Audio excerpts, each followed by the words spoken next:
Hindi literature में previous class में मैंने आपको पार्ट 13 सच्चा हीरा पढ़ाया था। यह हमारा सब्जेक्ट इनरिचमेंट का पार्ट था। स्टूडेंट्स, आज का पार्ट हमारा पार्ट 14 चूहे की दिल्ली यात्रा।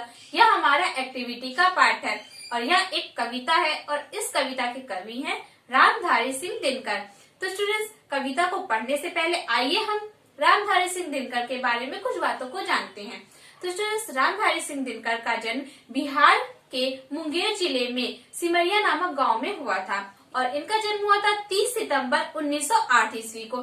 इनके पिता का नाम रवि सिंह तथा इनकी माता का नाम मनरूप देवी था। स्टूडेंट्स, यह कई वर्षों तक राज्यसभा के मनोनीत सदस्य भी रह चुके हैं। स्टूडेंट्स, इन्होंने बहुत सारे काव्य तथा गद्य भी लिखे हैं। इनकी कुछ प्रमुख काव्य कृतियां हैं रशीवरती, हुंकार, कुरुक्षेत्र, बापू, इतिहास के आंसू आदि। इनके गद्यों में कुछ प्रमुख है जैसे मिट्टी की ओर, अर्धनारीश्वर, रेती के फूल आदि। तो स्टूडेंट्स, इन महान कवि तथा लेखक का देहांत 24 अप्रैल 1974 को हुआ था। तो स्टूडेंट्स, यह था रामधारी सिंह दिनकर के बारे में कुछ परिचय। तो स्टूडेंट्स, रामधारी सिंह दिनकर के बारे में जानने के बाद आइए अब हम इस कविता को पढ़ते हैं। तो स्टूडेंट्स, यह कविता स्वतंत्रता प्राप्ति के समय पर लिखी गई है और यह कविता बच्चों के लिए लिखी गई है। आइए हम कविता को पढ़ते हैं। चूहे ने यह कहा कि चूहिया छाता और छड़ी दो, लाया था जो बड़े सेठ के घर से वह पगड़ी दो। मटर मूंग जो कुछ घर में है वही सभी मिल खाना, खबरदार तुम लोग कभी बिल से बाहर मत जाना। तो स्टूडेंट्स, यहाँ पर चूहा दिल्ली में यात्रा करने जा रहा है और वह अपनी चूहिया से कहता है कि मुझे छाता और छड़ी दे दो और जो मैं बड़े सेठ के घर से पगड़ी लाया था वह भी मुझे दे दो। आप लोग जानते ही हैं कि चूहा सभी के घर से कुछ ना कुछ लेकर जाता है, तो वह सेठ के घर से पगड़ी लाया था उसको मांगता है और उसके आगे अपनी चूहिया से कहता है कि घर में जो कुछ भी है तुम लोग वही खाना, खाने की तलाश में बाहर मत निकलना। और वह ऐसा क्यों कहता है, आइए जानते हैं। बिल्ली एक बड़ी पाजी है, रहती घात लगाए, न जाने कब किसे दबोचे किसको चटकर जाए। सो जाओ सब लोग लगाकर दरवाजे पर किल्ली, आजादी का जश्न देखने मैं जाता हूँ दिल्ली।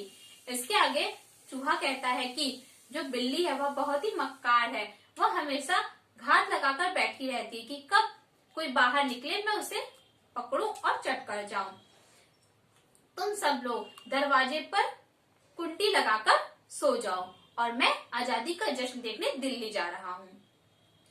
दिल्ली में देखूंगा आजादी का नया जमाना, लाल किले पर खूब तिरंगे झंडे का लहराना। अब ना रहे अंग्रेज, देश पर काबू है अब अपना, पहले जहां लाट साहबते राष्ट्रपति है अपना। इसके आगे वह कहता है कि मैं दिल्ली में आजादी का नया जमाना देखूंगा, यानी आजादी के बाद हमारा देश एक नए अवतार में आ गया तो मैं उसे देखूंगा। वहां पर आजादी का जश्न कैसे मनाया जा रहा है यह देखूंगा और लाल किले पर मैं देखूंगा कि किस प्रकार तिरंगा झंडा लहराया जा रहा है। इसके आगे वह कहता है कि जहां पहले दिल्ली में अंग्रेजों का राज्य था वहां अब हमारा राज्य है और जहां पर पहले लाट साहब रहते थे वहां पर अब हमारे राष्ट्रपति रहते हैं। इसके आगे वह कहता है घूमूंगा दिन रात करूंगा बातें नहीं किसी सी, हाँ फुर्सत जो मिली मिलूंगा मैं प्रधानमंत्री से। गांधी युग में कौन उड़ाए चूहों की अब खिल्ली, आजादी का जश्न देखने मैं जाता हूँ दिल्ली। इसके आगे वह कहता है कि मैं दिन रात घूमूंगा, किसी से भी बातें नहीं करूंगा, यानी वह बातों में अपना समय व्यर्थ नहीं करेगा और सिर्फ दिन रात दिल्ली में घूमेगा और हाँ अगर उसे फुर्सत मिली तो वह प्रधानमंत्री से मिलना जरूर चाहेगा। इसके आगे वह कहता है कि इस गांधी युग में कौन चूहों का मजाक उड़ाएगा, मैं आजादी का जश्न देखने जा रहा हूँ दिल्ली। तो स्टूडेंट्स, यह थी कविता। आई होप आपको यह कविता पसंद आई होगी। इस कविता में चूहे की यात्रा का वर्णन है कि वह आजादी का जश्न देखने के लिए दिल्ली जाता है और वहाँ पर वह क्या क्या करेगा इसके बारे में बताया और जाते वक्त वह अपने परिवार को क्या हिदायत देकर जाता है यह भी इसमें बताया गया है। तो स्टूडेंट्स, आपको इस कविता को याद करना है और इस कविता के कवि कौन है आपको याद होना चाहिए। इस कविता के कवि है रामधारी सिंह दिनकर। स्टूडेंट्स, कविता को पढ़ने के बाद आइए अब हम इसके सारांश को जानते हैं। यह कविता स्वतंत्रता प्राप्ति के पश्चात बच्चों के लिए लिखी गई है। इस कविता में कवि ने एक चूहे की दिल्ली यात्रा का वर्णन किया है। चूहा लाल किले पर तिरंगा फहरते हुए देखना चाहता है। वह दिल्ली में प्रधानमंत्री से भी मिलना चाहता है। तो स्टूडेंट्स यह था इसका सारांश। तो स्टूडेंट्स सारांश को जानने के बाद आइए अब हम इसके शब्दार्थ को पढ़ते हैं। तो स्टूडेंट्स आपकी बुक में पेज नंबर 83 पर जो शब्दार्थ दिए गए आपको वही याद करने हैं। इसमें पहला शब्दार्थ है आपका खबरदार। इसका अर्थ होता है सावधान। नेक्स्ट है पाजी। पाजी का अर्थ होता है मक्कार। किल्ली। किल्ली का अर्थ होता है दरवाजे की चटखनी यानी कुंडी। घात। घात का अर्थ होता है हमले का मौका। जश्न। जश्न का अर्थ होता है उत्सव या फिर समारोह। काबू। काबू का अर्थ होता है अधिकार। फुर्सत। फुर्सत का अर्थ होता है खाली समय। खिल्ली। खिल्ली का अर्थ होता है मजाक।